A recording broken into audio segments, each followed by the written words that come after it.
Tonight at the Warner Theater in Torrington, the first of 4 debates was held for the upcoming election for Connecticut's 5th Congressional District. I think it was 50-50, and you could tell from the applause. Voters came out in search of hearing key issues addressed. Conservation is a big issue in the northwest corner, as well as to show support for who they are voting for come November. I'm supportive of all our candidates for Congress and our candidate for the United States Senate. Stephen Mishna is the treasurer of the Northwest Connecticut Young Democrats and served as a questioner during tonight's debate. He feels confident about the way that the candidates answered the questions. I think the candidates answered the questions honestly, very honestly. In the most recent congressional election, Democrat Chris Murphy beat out Republican Sam Calgieri to win the seat in Congress.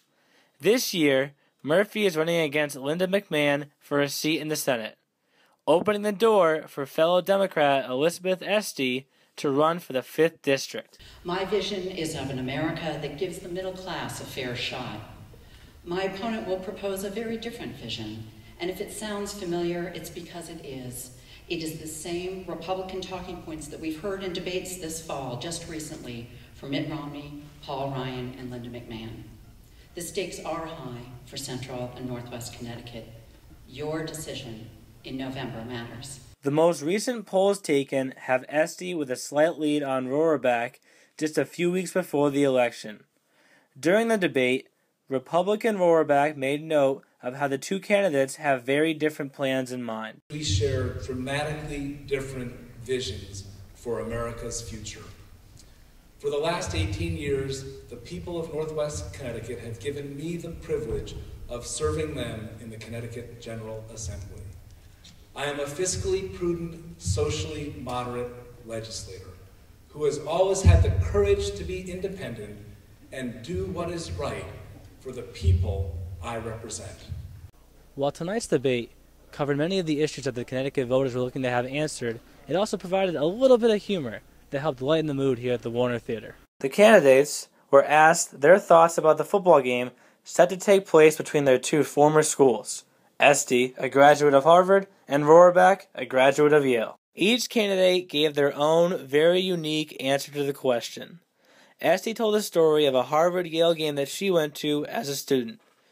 At this particular game, the play was delayed because of a prank done by students from MIT. I have to go with a politician's answer. Both teams will fight valiantly, and it may be like the year I remember when I was in college, in which MIT won the game because they disrupted the game with a big balloon that rose up in the middle of the field at halftime. So I put my money on MIT to win the game this year, playing some other prank that will disrupt both teams.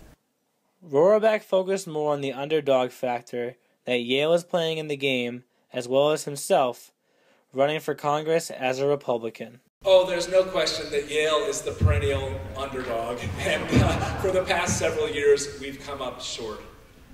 But you know, I'm someone who believes the underdog can prevail. I'm a Republican running for Congress in Connecticut. And so tonight's debate marks the start of the final push before November 6th. For Quinnipiac University, I'm Neil Ravin.